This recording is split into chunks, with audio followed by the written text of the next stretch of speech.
Hello friends, good afternoon to all. So today we are going to start a new chapter, that is binomial theorem, right? So previously we have completed permutation and combination, and today's class we are going to start with binomial theorem, right? So in today's session from binomial theorem chapter, what we are going to start with, we'll cover binomial expansion क्या होता है, ठीक है? Binomial expansion with, ये तो हो गया। फिर हम जाएंगे कहाँ पे, जो बाइनोमियल एक्सपेंशन होता है वो कैसे, मतलब जो x plus y to the power n को हम एक्सपांड कैसे करेंगे by using Pascal triangle, will see, है ना। फिर हम जो जनरल एक्सपेंशन होता है, जैसे कि x plus y to the power n के एक्सपेंशन हम देखेंगे, okay. Then will be studying और will cover how to find the general term. General term, एक बाइनोमियल एक्सपेंशन की जनरल टर्म को हम कैसे फाइंड आउट करेंगे। Then will solve some PY, recent year previous year question JEE Mains का हम discuss करने वाले हैं, ठीक है। ओके, चलो, so let's start from what do mean by binomial expansion और binomial theorem. So binomial means two terms होते हैं, बेसिकली कितने टर्म्स होते हैं, टू टर्म्स होते हैं, है ना। जैसे कि आप लोगों को पता होगा, एक तो x है, दूसरा y है ना। सो x प्लस वाई की पावर में कुछ होना चाहिए, जैसे कि मैं यहाँ पे बताने वाला हूँ, अगर n होता तो, है ना, तो इसको हम एक्सपांड कैसे करेंगे वो इंपॉर्टेंट है। Is it clear or not? Okay. So similarly, all of you know, if I'll ask you to expand x plus y to the power 2 और x plus y की स्क्वायर को हम एक्सपांड कर सकते हैं, ये तो हमें बचपन से पता है, ये एक आइडेंटिटी होता है ना। सो ये आइडेंटिटी को हम याद रख लेते हैं कि ये आइडेंटिटी ये होता है, x square plus 2xy plus y square, ये होता है। ये आइडेंटिटी हमें बचपन से पता है, ठीक है ना। एक्चुअली ये जो आइडेंटिटी हम याद रखे थे ना, ये होता है actually binomial expansion of x plus y to the power 2 का, है ना। सिमिलरली अगर मैं आपको ये पूछूं कि now tell me x plus y की पावर होल पावर 3 और x प्लस वाई की क्यूब क्या हो जाएगा, ये भी आप लोगों को पता है, that is x cube plus 3x² plus 3xy² plus y cube, है ना। ये होता है x प्लस वाई की पावर 3 के एक्सपांशन। आप लोग उसको और कुछ तरीके से भी लिख सकते हो, जैसे कि हम ऐसे भी लिख सकते हैं, x cube plus y cube plus 3xy into x plus y, है ना, ये होता है। लेकिन यहाँ तक तो हमको x plus y to the power 2, x plus y to the power 3 तक हमें याद रखे थे एज आइडेंटिटी, है ना। अगर मैं आपको ये पूछूं कि मुझे ये बताओ expansion of x plus y to the power 4, ये क्या हो जाएगा, x plus y to the power 4 क्या हो जाएगा। देखो, फर्स्ट जो आइडेंटिटी में लिखा हूं, जो एक्सपांशन लिखा हूं, x plus y to the power 2, है ना, x प्लस वाई का होल स्क्वायर का फॉर्मूला होता है x plus 2x² plus 2xy plus y square. तो इसमें होता क्या है एक्चुअली, सी, x की पावर, देखो फर्स्ट टर्म को अगर हम स्टडी करेंगे, फर्स्ट टर्म क्या है ना, x की जितने पावर्स है ना, टोटल एक्सपेंशन में जो पावर है दैट इज 2, तो x को वो पावर देते, फिर y की पावर 0 करते, फिर उसके बाद क्या है ना, x की पावर को कम करते चलो, मतलब यहाँ पे एक्स स्क्वायर था तो यहाँ पे x टू द पावर 1 आ गया, राइट। फिर y की पावर 0 था यहाँ पे, तो यहाँ पे 1 आ गया, x की पावर 1, y की पावर 1, फिर x to the power, x की पावर को हम 0 करेंगे, मतलब कम करते जाएंगे ना, तो x की पावर क्या हो जाएगा ना, 0 इंटू वाई की पावर 1 बढ़ाएंगे, फिर y टू द पावर 2 हो रहा है ना। तो सिमिलरली x प्लस वाई की होल क्यूब में भी वही चीज हो रहा है। देखो, x की पावर क्या है, जो भी पावर में है एक्सपांशन में, जो भी पावर में है, x को वो पावर दे दो फर्स्ट टर्म, सो x की power 3 into y to the power 0, फिर क्या हो जाएगा ना, x की पावर को हटाते जाएंगे हम, कम करते जाएंगे, तो x की पावर 3 यहाँ पे था, तो यहाँ पे क्या हो जाएगा, स्क्वायर हो जाएगा, 2 हो जाएगा, फिर वाई की पावर को बढ़ाते जाएंगे हम, तो वाई टू द पावर 1 हो जाएगा, फिर x की पावर को कम करेंगे तो x टू पावर 0 आ जाएगा, फिर sorry x to the power 1 आ जाएगा, फिर y की पावर को बढ़ाएंगे तो y टू द पावर 2 हो जाएगा, फिर यहाँ पे क्या आ जाएगा ना, x to the power 0 into y cube आ रहा है। सिमिलरली हम x plus y to the power 4 के केस में भी कर सकते हैं। जैसे कि मैं आपको ये बता सकता हूँ, x की पावर जो भी है, मतलब एक्सपांशन में जो भी पावर है उसको x की पावर में लगा दो, फिर x टू द पावर 4 हो गया। फिर नेक्स्ट टर्म जो आएगा वो क्या आ जाएगा, देखो x की पावर को कम करते जाएंगे तो ये हो जाएगा x to the power 3 into y, फिर x to the power 2 into y square, फिर क्या आ जाएगा, लास्ट टर्म जो आ जाएगा x to the power 0, sorry क्या आ जाएगा, x की पावर,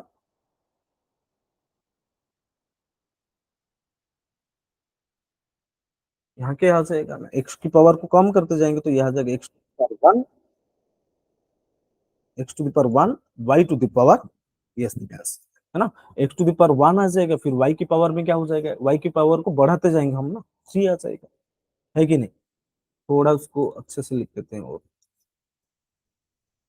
ओके, ये हो जाएगा। फिर लास्ट टर्म जो आएगा x to the power 0 that is 1, तो y टू द पावर 4 आ जाएगा, है ना। So, और एक चीज को तुम यहाँ पे देख सकते हो, जब हम x प्लस वाई की पावर 2 को एक्सपांड करते हैं तो हमें कितना टाइम मिलता है, टर्म मिलते हैं 1 2 3 टर्म्स मिलते हैं। जैसे कि x प्लस वाई की पावर 3 को हम एक्सपांड करेंगे तो हमें कितने टर्म्स मिल रहे हैं ना, 4 टर्म्स वी आर गेटिंग। तो सिमिलरली x प्लस वाई की पावर की 4 को अगर हम एक्सपांड करेंगे हमें कितना मिलेगा ना, 4 प्लस 1 5 टर्म्स वी विल गेट, ना देखो 1 2 3 4 5, 5 terms we are getting here, is it और नॉट। अच्छा, और क्या चीज है, और एक चीज आप देख सकते हो यहाँ पे, जैसे कि सारे टर्म की जो पावर होती है ना, जो डिग्री होती है, degree of each term is equal to the power of expansion. मतलब एक्सपांशन की पावर में जो एन है ना, जैसे कि यहाँ पे 2 है, तो फर्स्ट टर्म की जो इंडाइसेस है, sum of indices of each term should be equal to 2 होना चाहिए। सो एक्स की पावर 2 है plus y to the power 0 है, तो 2 प्लस 0 कितना हो गया, 2 हो गया। यहाँ पे देखो 1 प्लस 1 2 हो गया, फिर 0 प्लस 2 2 हो गया। यहाँ पे देखो इसका इंडेक्स क्या है ना, 3 है, राइट। सो 3 फर्स्ट टर्म की जो इंडाइसेस है, इन दोनों को अगर हम सम करेंगे तो मुझे 3 मिलना चाहिए, तो 3 प्लस 0 3 हो रहा है। फिर एक्स की पावर 2 और वाई की पावर 1 है, तो सेकेंड टर्म की भी जो इंडाइसेस है, इन दोनों इंडाइसेस को अगर हम सम करेंगे तो हमें 3 मिलना चाहिए। फिर यहाँ पे भी वही चीज हो रहा है, 1 प्लस 2 कितना हो रहा है, 3 हो रहा है, 3 प्लस 0 कितना हो रहा है, 3 हो रहा है। तो सिमिलरली ये केस में भी वही चीज हो रहा है कि नहीं, देखो x plus y to the power 4 में 4 प्लस 0 3 प्लस 1 2 प्लस 2 1 प्लस 3 4 प्लस 0 हो रहा है कि नहीं। तो सारे टर्म्स के जो सम ऑफ इंडाइसेस होता है वो कितना होगा, वो कितना होना चाहिए ना, एक्सपांशन की पावर में जो एन है ना 4 है, यहाँ पे जो जैसे 4 है, तो ये sum of indices of each term of the expansion should be equal to 4 होना चाहिए। Is that clear to everyone, है ना। और एक चीज, क्या ये सही expansion of x plus y power 4 का एक्सपांशन सही है ये मैं जो लिखा हूं, no. Why, because you can see here, है ना, here we are having some but coefficients, but for x plus y to the power 4 we don't have any coefficients, we don't know about what are the coefficients will come, is it or not, है ना। तो ये coefficient को हम कैसे find out करेंगे, that is important, that is we'll find all the coefficients by using the Pascal triangle. So what is Pascal's triangle, let's see. So Pascal's triangle क्या होता है ना, पहले तो 1 लिख लो, ठीक है, फिर उसके नीचे और दो 1 लिख दो ऐसे, है ना, और फिर दोनों एन में 1 लिखते चलो, दोनों एन पे 1 लिखेंगे, फिर इन दोनों को ऐड करेंगे, है ना, इन दोनों को ऐड करेंगे तो मुझे क्या मिलेगा ना, 2 मिलेगा। तो इन दोनों का सम 2 को बीच में लिखो, फिर दोनों एंड पे 2 आर 1 को हम लिख देते हैं, फिर इन दोनों का सम कितना आ जाएगा, 3 आ जाएगा, इन दोनों का सम कितना आ जाएगा, 3 आ जाएगा, है ना। फिर दोनों एंड पे 1 लिखेंगे, फिर इन दोनों को सम करेंगे तो 4 आ जाएगा, इन दोनों को सम करेंगे तो 6 आ जाएगा, इन दोनों को सम करेंगे तो 4 आ जाएगा। समझ में आ रहा है कि नहीं, देखो ये किसके लिए हो रहा है एक्चुअली, ये क्या है 1, 1 कैसे आता है, 1 क्या है एक्चुअली, क्या मिलेगा मुझे, x plus y to the power 0 के लिए, है ना, x plus y to the power 0 पे 1 आ जाएगा। फिर ये किसका है, x plus y to the power 0 आ जाएगा। फिर ये x plus y to the power one, ये कोफिशिएंट है, ठीक है, हम देखेंगे अभी। X plus y to the power two, देखो x plus y to the power two में क्या हो रहा था, x plus y to the power two में क्या हो रहा था, देखो ये देखो, x plus y to the power two में कोफिशिएंट क्या रहता, वन टू वन, है ना। देखो यहाँ पे भी हमारे पास वही चीज है, वन टू वन, ये कोफिशिएंट्स है। फिर एक्स प्लस वाई की पावर होल क्यूब का जो है वो क्या है ना, x cube, one into x cube plus three into x square y plus three x into y square plus y cube. देखो यहाँ पे कोफिशिएंट क्या हो रहा है ना, वन थ्री थ्री वन, देखो one three three one. So ये जो कोफिशिएंट्स है ये किसके लिए ना, x plus y to the power three के लिए। तो सिमिलरली यहाँ पे क्या हो जाएगा ना, x plus y to the power four के लिए जो कोफिशिएंट्स मिल रहे हैं ये है one four six four one. तो ये जो एक्सपांशन है ना, इसमें जो कोफिशिएंट्स आ जाएंगे वो कोफिशिएंट क्या हो जाएंगे ना, one into this, 4 into this, 6 into this, 4 into this, 1 into this, right. तो इसी टाइप से हम पास्कल्स ट्रायंगल को यूज करके कोएफिशिएंट्स को फाइंड आउट कर सकते हैं। Is that clear to everyone? समझ में आ गया सबको? सो पास्कल्स ट्रायंगल की जो इंपॉर्टेंस है वो है कोएफिशिएंट्स को फाइंड आउट करना। लेकिन यहाँ पे भी कुछ डिमेरिट्स है। क्या है, मैं अगर आपको ये पूछूं कि हाँ ये x plus y to the power four के लिए था, तो इसीलिए मैं इजीली ये सारे कोएफिशिएंट्स को फाइंड आउट कर लिया ये ट्रायंगल बना के, राइट। अगर मैं आपको ये पूछूं कि x plus y to the power 20 में सारे कोएफिशिएंट्स को फाइंड आउट करो, वो क्या हो जाएगा। अच्छा इतना बड़ा ट्रायंगल बनाऊंगा तो मुश्किल हो जाएगा ना, मतलब कैलकुलेशन में इजी नहीं होगा। बहुत सारा मतलब x plus y to the power 20, 20 से पहले जितने सारे कोएफिशिएंट्स है वो सारे कोएफिशिएंट को मुझे लिखना पड़ेगा, एक बड़ा सा ट्रायंगल बनाना पड़ेगा, फिर तभी मुझे जाके x plus y to the power 20 की कोएफिशिएंट्स मिल सकते हैं, है ना। तो ये प्रॉब्लम को हम सॉल्व कैसे करेंगे, ये तो without doing all this calculations or without making the triangle, how we can find all the coefficients, मतलब ये जो 1 4 6 4 1 को without using Pascal's triangle method how we can find, that is important, right. ये समझ में आ गया सबको? अगर x plus y to the power five का पूछूं तो आप आराम से कर सकते हो, ये हो जाएगा वन, ये हो जाएगा फाइव, इन दोनों का सम, इन दोनों का सम 10 आ जाएगा, इन दोनों की सम 10 आ जाएगा, इन दोनों की सम 5 आ जाएगा, फिर इन यहाँ पे राइट साइड में वन लिख दो, ये हो जाएगा। ये x plus y to the power five की कोफिशिएंट हो जाएंगे, एक्सपांशन में जो कोफिशिएंट लगेंगे वो हो जाएगा one five ten ten five one, right. अच्छा तो ये सारी चीज मुझे करना पड़ेगा लेकिन without using this triangle how we can find directly all the coefficients in the expansion, that is important, okay। So let's, before this let's understand what is factorial, है ना। So factorial क्या होता है ना, factorial of natural numbers n, है ना। अगर मैं ऐसे लिखूं डिफिनेशन क्या होता है, factorial of natural number n, है ना, is the product of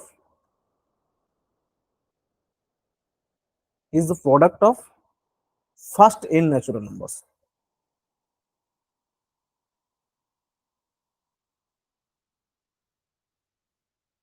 that means अगर मैं फाइव फैक्टोरियल को हम डिनोट कैसे करते हैं, ये होता है उसका एक्सक्लेमेटरी सिंबल जो होता है ना, वो फैक्टोरियल को नोटिस डिनोट करते हैं, है ना।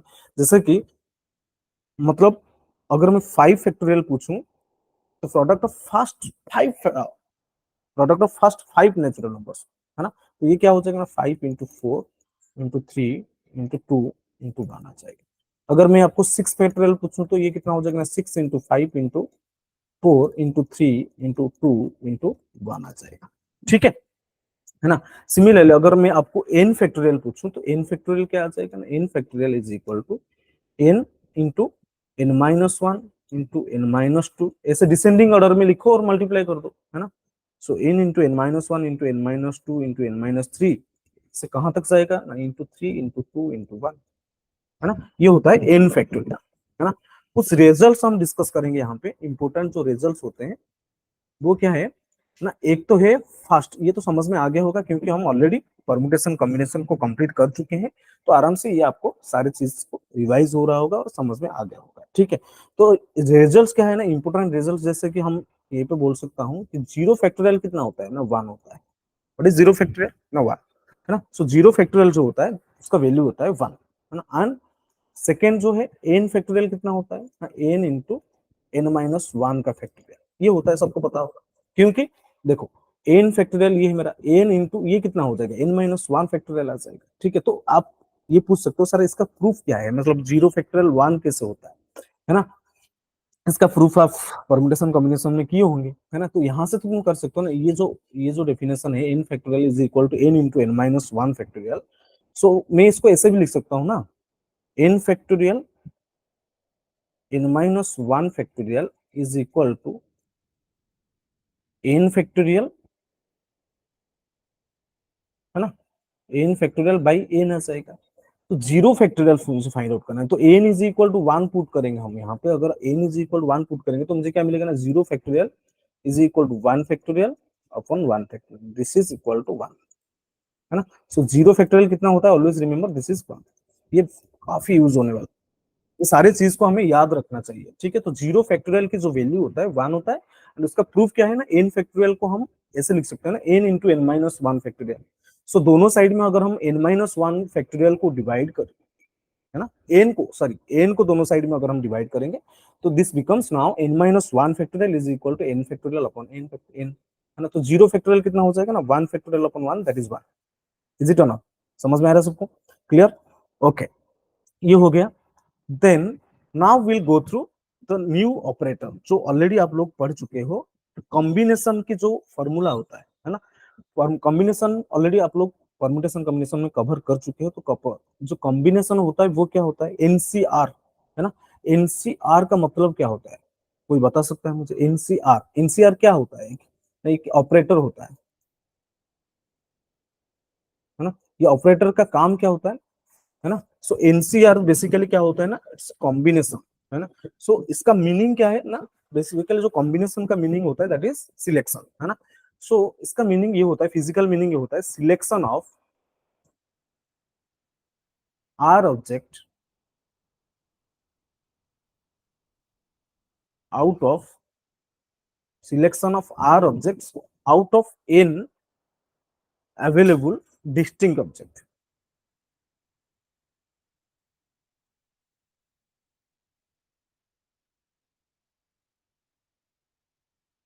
ठीक है, सो इसका जो फिजिकल मीनिंग होता है, selection of r objects out of n available distinct object. आपके पास अगर एन डिस्टिंक्ट ऑब्जेक्ट है ना, तो उसमें से आर ऑब्जेक्ट को कितने तरीके से हम सिलेक्ट कर सकते हैं, दैट इज एनसीआर। ये होता है एनसीआर का मीनिंग। तो इसका फॉर्मूला क्या होता है ना, आप लोग ऑलरेडी ये सारी चीज को कवर कर चुके हो। एनसीआर का फॉर्मूला क्या होता है, अच्छा एनसीआर में ना, एनसीआर में एन क्या होता है तुम्हारा ना, एन होता है आपका अपर इंडेक्स, और जो आर होता है उसको क्या कहते हैं ना, लोअर इंडेक्स।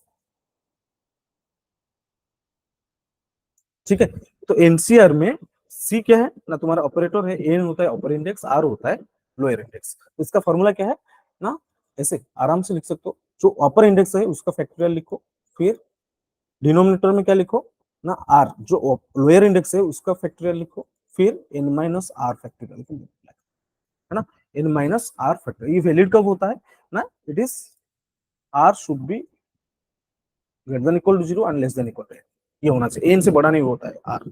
ये वैलिड होने के लिए आर जो है, आर को जीरो से एन के बीच में रहना होता है। ठीक है, ये समझ में आ गया सबको, ये फॉर्मूला सबको पता होगा। इसका फिजिकल मीनिंग भी आप लोगों को मैं बता दिया हूँ ऑलरेडी, है ना, ओके। अच्छा, नाउ ऑल्सो ये जो एनसीआर की प्रॉपर्टी अगर आप लोग पढ़ चुके होंगे, तो उसके बेसिस से हमें कुछ रिजल्ट्स को याद रखना चाहिए। क्या क्या है वो रिजल्ट सारे,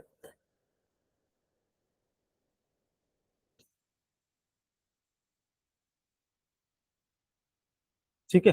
तो एक तो है फर्स्ट इज एनसी जीरो का वैल्यू कितना होता है, वन होता है ना। सेकेंड एनसी जीरो का वैल्यू वन होता है, एनसी वन का वैल्यू कितना होता है, एनसी वन की जो वैल्यू होती है वो क्या होता है, एन होता है ना। एंड एनसी एन की वैल्यू कितना होता है, वन होता है कि नहीं। एंड मुझे ये पता है, और एक रिजल्ट हम लोग पढ़े थे कि एनसीआर की जो वैल्यू होता है ना, एनसीआर की value nC n minus r के साथ सेम होता है।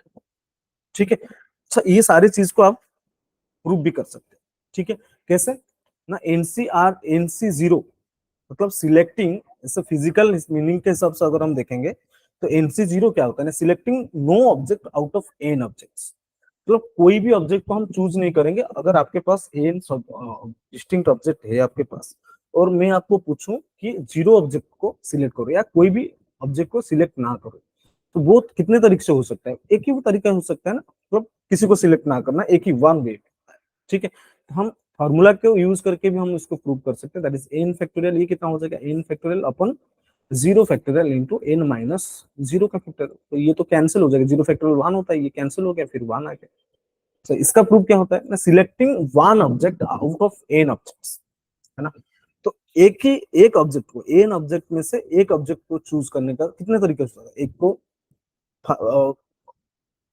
फर्स्ट को चूज करेंगे, सेकंड को चूज करेंगे, थर्ड को चूज करेंगे, ऐसे कितने वेज में हम चूज कर सकते हैं ना, एन ऑब्जेक्ट्स में एन तरीके से हम सिलेक्ट कर सकते हैं। तो ये कितना हो जाएगा ना, फॉर्मूला के हिसाब से अगर हम देखेंगे तो n factorial into upon one factorial into n minus one का फैक्टोरियल होता है। तो इसको हम कैसे सॉल्व कर सकते हैं ना, I can write this as n into n minus one factorial, और नीचे क्या है ना, एन माइनस वन की फैक्टोरियल। तो दोनों में से ये दोनों कैंसिल हो जाएंगे, तो बचेगा क्या, वो एन बचेगा। ये प्रूफ हो गया। Similarly selecting all objects out of n objects, selecting n objects out of n object, तो सबको सिलेक्ट करना एट ए टाइम। एक आपके टेबल के ऊपर एन ऑब्जेक्ट्स हैं, तो वो सारे ऑब्जेक्ट पे एट ए टाइम उठा लो, तो कितने वेज में होगा, वन ही वेज में हो रहा है ना। तो n factorial upon n factorial formula के हिसाब से अगर हम यूज करेंगे तो एन माइनस एन की फैक्टोरियल। तो ये तो जीरो फैक्टोरियल वन है, और एन फैक्टोरियल कितना हो जाएगा, कैंसिल होके वन ही बने, वन ही होगा। एंड ये जो फोर्थ प्रॉपर्टी है ना, एनसीआर इज इक्वल, ये सारी चीज को आपको याद रखना पड़ेगा। क्यों याद रखेंगे, ये सारे रिजल्ट्स को हम फ्रीक्वेंटली यूज करने वाले। ठीक है, समझ में आ रहा है? अच्छा, ये सारी चीज को हम रिवाइज क्यों कर रहे हैं, अभी तो आप लोगों को समझ में आ जाएगा। तो n C r n C n minus r होता है। जैसे कि हम उसको एक एग्जांपल के हिसाब से समझते हैं। अगर मैं आपको ऐसे पूछूं, नाइन सी सेवन को फाइंड आउट करो, तो ये कितना हो जाएगा ना, nine factorial upon seven factorial into nine minus seven factorial. तो ये कितना आ जाएगा, nine factorial divided by seven factorial into two factorial. ठीक है, ये हो गया अगर n C n n nine है, आर सेवन है ना। अगर मैं आपको ये पूछूं कि n C two find out कर लो, तो एन सी टू बेसिकली क्या होता है, इन जो टू होता है नाइन माइनस सेवन होता है, तो एन सी टू को अगर हम फाइंड आउट करेंगे, यही होता है ना। ये अगर एनसीआर है तो ये कितना हो जाएगा, ये अगर एनसीआर है तो ये एनसी एन माइनस आर हो जाएगा, है ना। तो इसको अगर हम प्रूव करेंगे तो ये हो जाएगा nine factorial upon two factorial into nine minus two का फैक्टोरियल। तो ये कितना हो रहा है, nine factorial divided by two factorial into seven factorial, है ना। तो मुझे देखो, जो नाइन सी सेवन और नाइन सी टू दोनों सेम है कि नहीं, both are equal, is it और नॉट? समझ में आ रहा है सबको, क्लियर एवरीवन? तो n C r is equal to n C n minus r होता है। ठीक है, n C r is equal to n C n minus r होता है। ओके, अच्छा, नाउ विल गो थ्रू। अच्छा, हम ये क्यों पढ़ रहे थे ना, कोफिशिएंट को, पास्कल ट्रायंगल में कोफिशिएंट्स को फाइंड आउट करने के लिए। समझ में आ रहा है सबको, पास्कल ट्रायंगल में कोफिशिएंट्स को फाइंड आउट करने के लिए कोई भी एक्सपेंशन का कोफिशिएंट को हम कैसे फाइंड आउट करेंगे वो भी समझेंगे। पहले तो मैं आपको ये बताने वाला हूँ कि आप ना ये सारी चीज को अच्छे से समझ लो और प्रैक्टिस भी कर लो थोड़ा। जैसे कि आराम से आप मुझे अभी बता सकते हो, सिक्स सी टू का वैल्यू कितना हो जाएगा ना। पहले तो क्या लिखो, सिक्स सी टू है ना, सो सिक्स से टू है, आर की वैल्यू टू है, तो six into five into four factorial हम उसको लिख सकते हैं, और to factorial into six minus two का फैक्टोरियल कितना होता है ना, फोर फैक्टोरियल। तो फोर फैक्टोरियल कैंसिल हो जाएगा, तो ये कितना आ जाएगा, ये थ्री से कैंसिल हो गया, 15 आ जाएगा। समझ में आ रहा है कि नहीं, है ना। तो इसको हम इजीली, हम थोड़ा प्रैक्टिस ज्यादा करके हम कैसे लिख सकते हैं ना, six C two is equal to, नीचे टू है तो six into five descending order में ऊपर लिखो, और फोर फैक्टोरियल कैंसिल हो जाएगा, डिवाइडेड बाई टू फैक्टोरियल, ऐसे करो। ठीक है, जैसे कि और एक पूछ सकता हूँ आपको मैं, सेवन सी थ्री, इसका वैल्यू कितना हो जाएगा ना, seven into six into five आ जाएगा, फिर नीचे आ जाएगा three into two, three factorial three into two, समझ में आ रहा है सबको, क्लियर? ओके, चलो, ये अगर समझ में आ गया तो चलो, हम हमें जो एनसीआर को हम क्यों पढ़े थे ना, पास्कल ट्रायंगल और कोई भी एक्सपांशन के कोएफिशिएंट्स को फाइंड आउट करने के लिए। ठीक है, ओके, सो एक्सपांशन यूजिंग एनसीआर।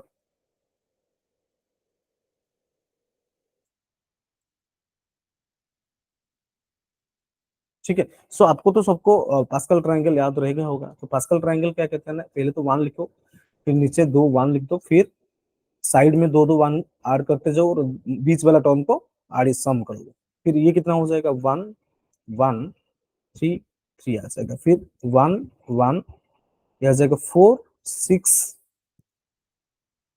फोर आ जाएगा। समझ में आ रहा है सबको, ये आ जाएगा सबको। बेसिकली ये क्या होता है, ये क्या होता है, ये जो होता है actually n is equal to zero के लिए हो रहा है, मतलब x plus y to the power zero की coefficient, x plus y to the power zero की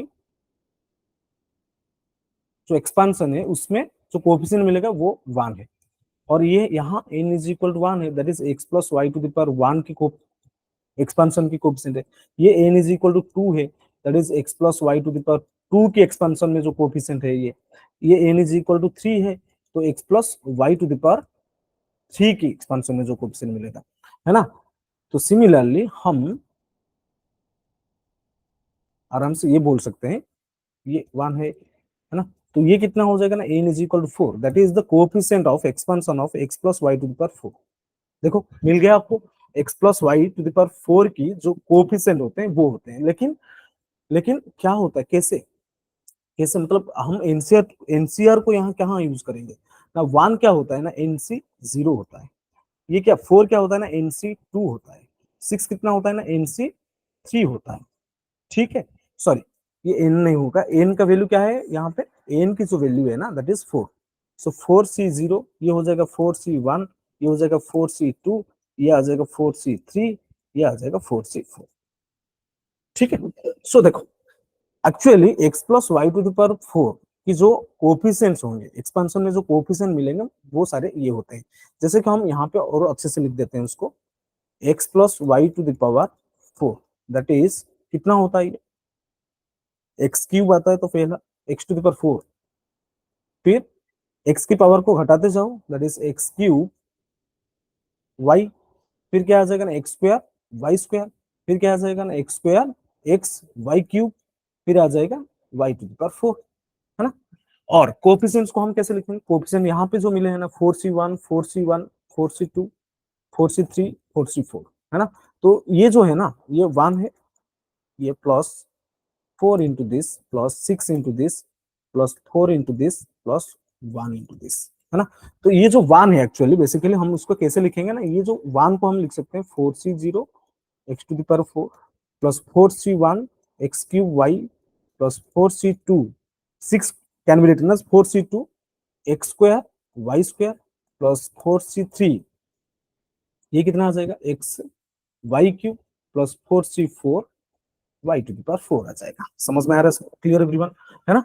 तो ये actually by using the combination और n C r we can now find any expansion का, कोई भी एक्सपेंशन का हम कोफिशिएंट को बाय यूजिंग एनसीआर हम फाइंड आउट कर सकते हैं। अगर मैं आपको ये पूछूं कि देखो कोफिशिएंट कैसे बढ़ते जाते हैं ना, एन तो ऑलवेज फिक्स रहता है ना, एन फोर सी जीरो, फिर आ जाएगा फोर सी वन, फिर फोर सी टू, फिर फोर सी थ्री, फिर फोर सी फोर आता है। ठीक है, तो अगर मैं आपको ऐसे पूछूं कि x plus y to the power seven में, है ना, x plus y to the power seven है, कोफिशिएंट क्या क्या आ जाएंगे ना, binomial coefficient will be, these are called binomial coefficients, right.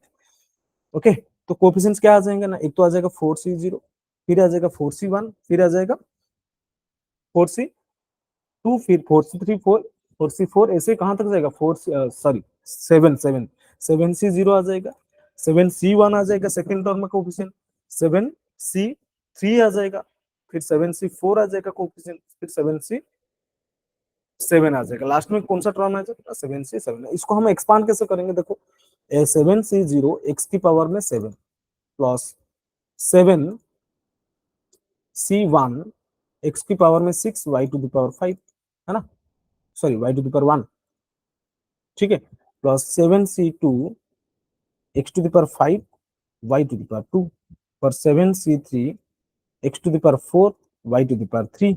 Similarly और क्या आ जाएगा ना, seven C four x to the power three y to the power two four, फिर सेवन सी फाइव, ये कितना आ जाएगा x square y to the power five, फिर seven C six x y to the power 6.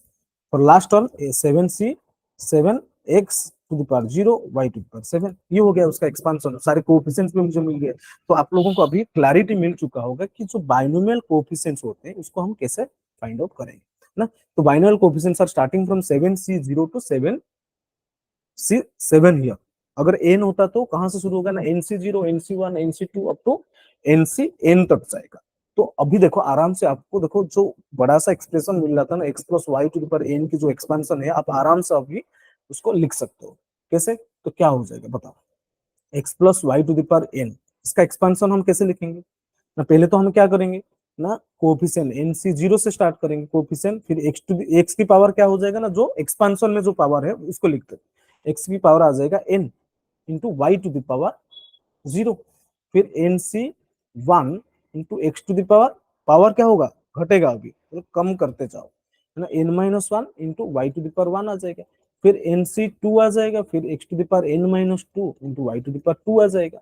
फिर ऐसे कहां तक जाएगा ये, ऐसे ही कहां तक जाएगा, ऐसे ही ये कहां तक जाएगा. फिर ना एक टाइम में आएगा, आपको क्या मिलेगा, जो लास्ट टर्म है वो क्या हो जाएगा, लास्ट टर्म की पहला वाला टर्म ये आ जाएगा nc n-1 आ जाएगा. फिर x टू दावर 1 आएगा, y टू दावर n-1 आ जाएगा. फिर nc n आ जाएगा ना, n-1 के बाद क्या आता है ना, n आता है. तो nc n x to the power 0 into y की पावर क्या हो जाएगा ना, n आ जाएगा. ये होता है बाइनोमियल एक्सपेंशन, और बाइनोमियल थ्योरम जो कहते हैं ना, ये होता है मेरा बाइनोमियल एक्सपेंशन. और x plus y to the power n की जो एक्सपेंशन होता है वो होता है. अच्छा, बाइनोमियल कोएफिशिएंट कहां से शुरू होता है ना, nc0 से लेकर ncn तक जाएगा. देखो nc0 से लेकर nc1 nc2 up to nc3 up to ncn तक जाएगा. अच्छा, ये होता है बाइनोमियल एक्सपेंशन, और x plus y to the power n की जो एक्सपेंशन होता है ये होता है. अगर आपको मैं अभी ये पूछूं, मुझे ये बताओ, ये हो गया x plus y to the power n. अगर मैं आपको ये पूछ लूं x minus y to the power n का एक्सपेंशन क्या हो जाएगा, बताओ मुझे. x minus y to the power n के एक्सपेंशन क्या हो जाएगा ना, उसको हम बस simply nothing else we can do, we can write this as x plus minus y to the power n, है ना. ऐसे लिख सकते हैं हम उसमें. अभी हम अगर यूज करेंगे, है ना, क्या y की जगह में माइनस वाई पुट करेंगे, तो एक्सपेंशन जो मिलेगा, first term will be positive, फिर नेगेटिव मिलेगा, फिर पॉजिटिव मिलेगा. सो अल्टरनेटिवली नेगेटिव साइन आपको मिलेगा. जैसे कि यहाँ पे आप देख सकते हो, इसका जो हो जाएगा, ये आ जाएगा nc0 x to the power n into minus y to the power 0.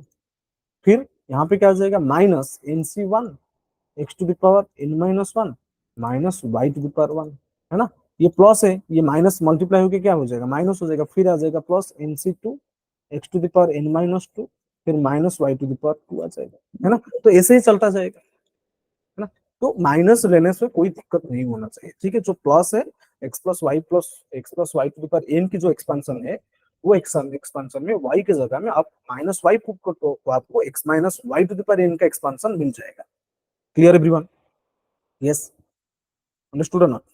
Okay, now will go through some results. Note लिखो.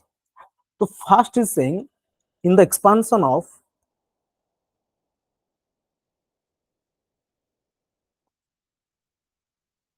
x plus y to the power n, इसमें क्या क्या हो रहा है ना.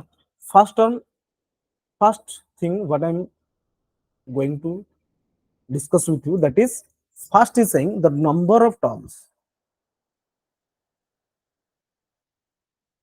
number of terms in the expansion, in the above expansion, huh?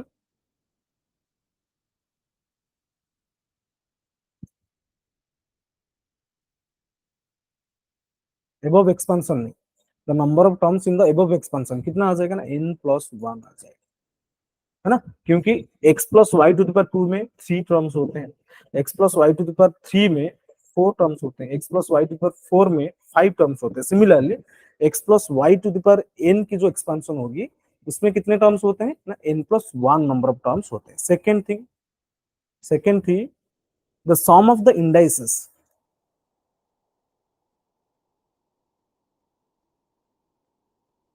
the sum of the indices of x and y in each term.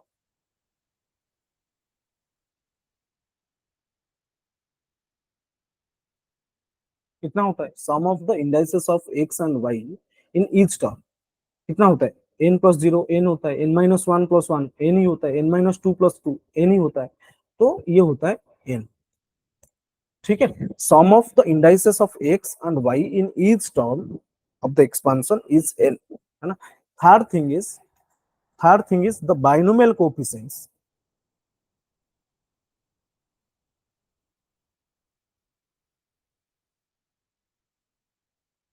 तो binomial coefficients like क्या क्या होते हैं ना, एनसी जीरो होता है, एनसी वन, एनसी टू, ऐसे ही जो जितने सारे बाइनोमियल कोएफिशिएंट्स हैं एनसी एन तक जाते हैं, है ना, ऑफ द टर्म्स। नोट करो ये सारी चीज को, ये रिजल्ट्स होते हैं ना जो एक्सपेंशन में जो मेन पॉइंट्स होते हैं ये होते हैं, है ना। अच्छा, अब the terms equidistance from beginning,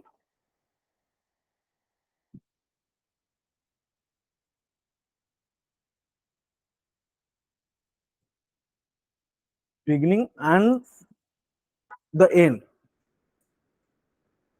from the beginning and from the end, है ना, आर इक्वल। ये समझ में आया सबको। जैसे कि मैं ये बोल रहा हूँ यहाँ पे एनसी जीरो की जो वैल्यू होता है ना, वो एनसी एन के साथ इक्वल होती है। फिर एनसी वन की जो वैल्यू होगा एनसी एन माइनस वन की, मतलब पहले से एक टर्म ले लो फिर और लास्ट से एक टर्म ले लो, दोनों इक्वल डिस्टेंस होना है। अगर ये फर्स्ट टर्म ले लो लास्ट टर्म हो, दोनों सेम होते हैं। Second term and second term end point end से, बिगिनिंग से सेकंड टर्म एंड से सेकंड टर्म दोनों इक्वल डिस्टेंस होते हैं और equal distance terms coefficients are equal. जैसे कि एनसी टू हो जाएगा एनसी एन माइनस टू के साथ सेम हो जाएगा। सिमिलरली मैं बोल सकता हूँ इसे कि एनसी आर जो होगा एनसी एन माइनस आर के साथ सेम। ठीक है, समझ में आ रहा है सब। Okay, that's all, that's all about your results of note, है ना। तो अच्छा, ये अगर आपको सारी चीज समझ में आ गया, है ना, ये हो गया third. First term, first is the number of terms in the expansion of x plus y to the power n is n plus 1, the sum of the indices of x and y in each term is n, and nc0 nc n के साथ equal होता है, nc1 nc n minus 1 के साथ equal होता है। Similarly ncr जो होती है वो nc n minus r के साथ सेम होती है। ठीक है, now will go through the general term, how we can find the general term. General term of the expansion कैसे फाइंड आउट करेंगे, जैसे कि आप लोगों को ये पता है x plus y to the power n की जो एक्सपांशन होता है उसको हम अगर लिखेंगे अच्छे से तो क्या हो जाएगा ना, n C zero x to the power n y to the power zero plus n C one x to the power n minus one into y to the power one होता है, plus n C two into x to the power n minus two into y to the power two होता है।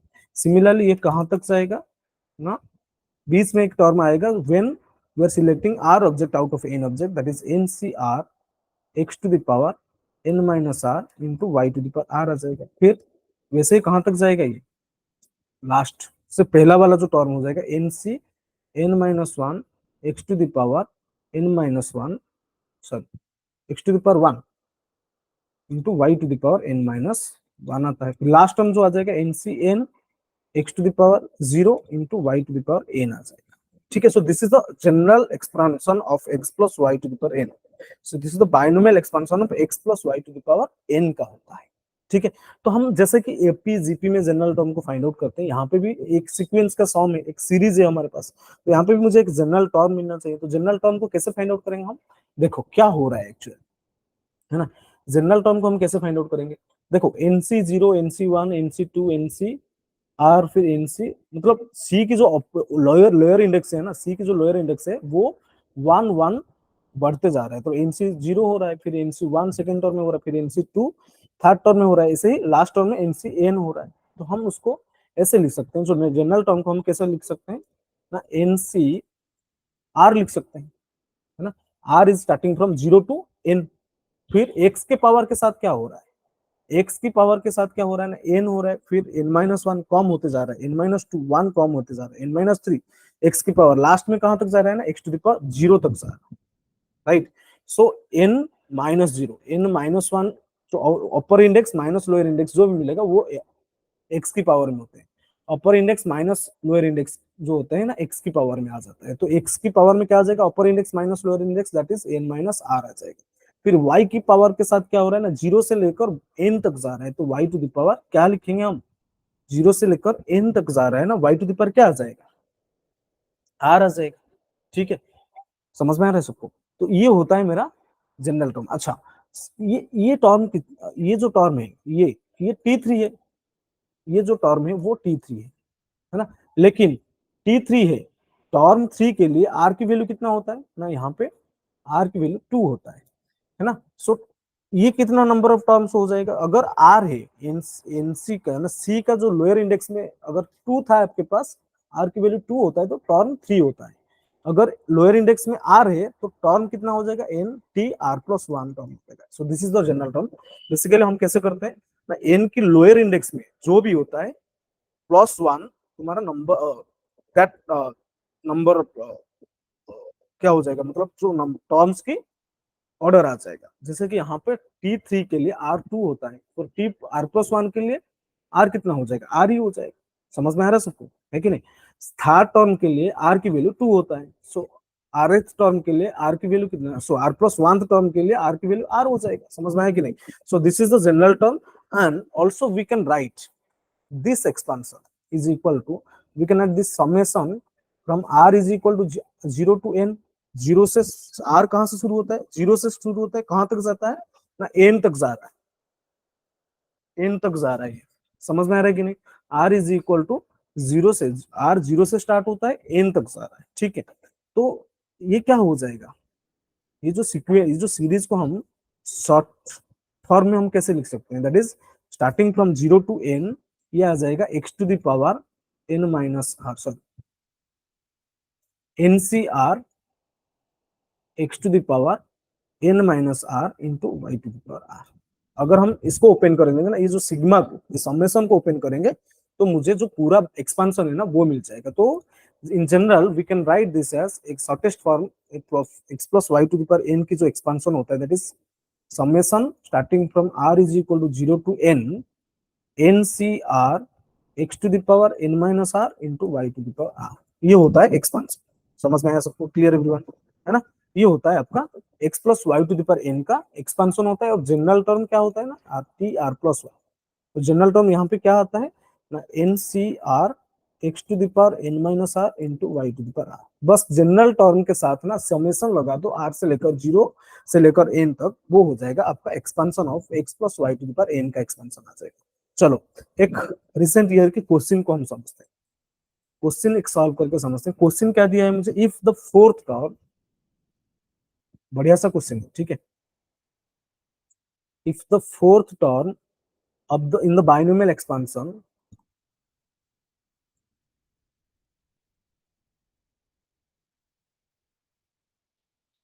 of, expansion दिया है मुझे 2/x plus x की power में log of x to the base 8, okay, whole to the power 6, where x is greater than 0 is, दिया है मुझे 20 into 8 to the power 7, है ना। देन वैल्यू ऑफ x,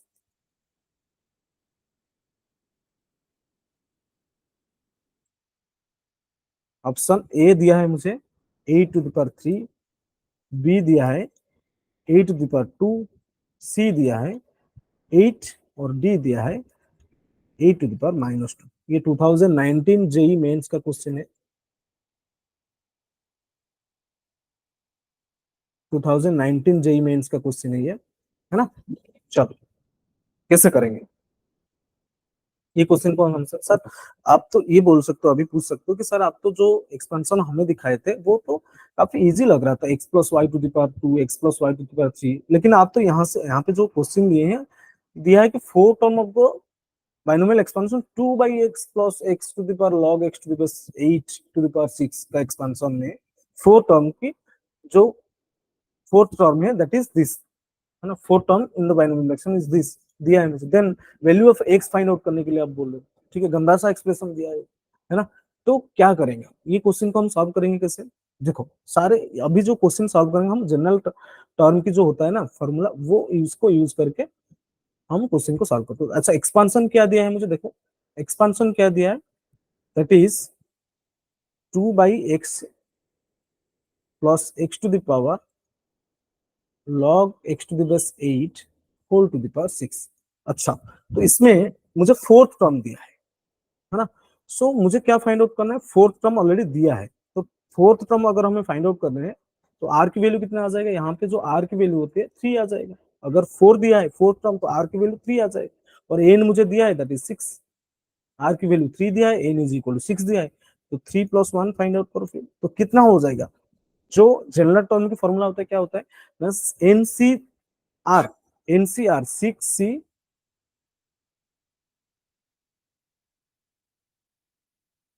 क्या आ जाएगा, 6C, सॉरी 6C कितना हो रहा है, आर 3 है। जस्ट मिनट,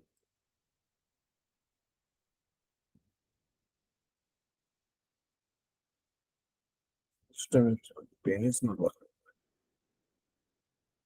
अच्छा, आर की वैल्यू क्या है, 3 है, 6C3, फिर क्या होता था, x to the power n minus r, तो एक्स क्या है ना 2/x to the power n minus r, तो 6 - 3 3। फिर वाई क्या है ना x to the power log x to the base 8 का पावर में क्या आ जाएगा ना, आर, दैट इज 3।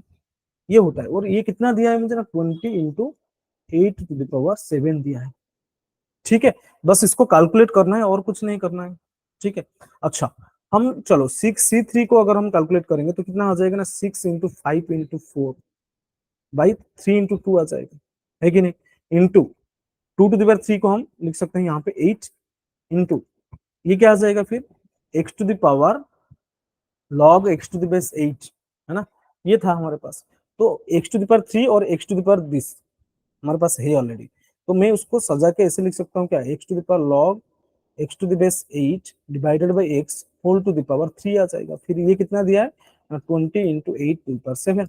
तो दोनों साइड से कुछ कैंसिल हो रहा है क्या, देखो ये तो 3 × 2 6 है, और न्यूमरेटर से 6 कैंसिल हो जाएगा फिर, है ना, और ये 5 × 4 20, ये 20 कैंसिल हो जाएगा, फिर 8 एक कैंसिल होके यहाँ से कैंसिल होके कितना हो जाएगा, 8 टू द पावर 6 आ जाएगा। समझ में आ रहा है कि नहीं। तो लेफ्ट हैंड साइड में आपके पास अभी बचाव क्या है ना, x to the power log x to the base 8 divided by 8 x whole to the power 3 is equal to 8 to the power 6।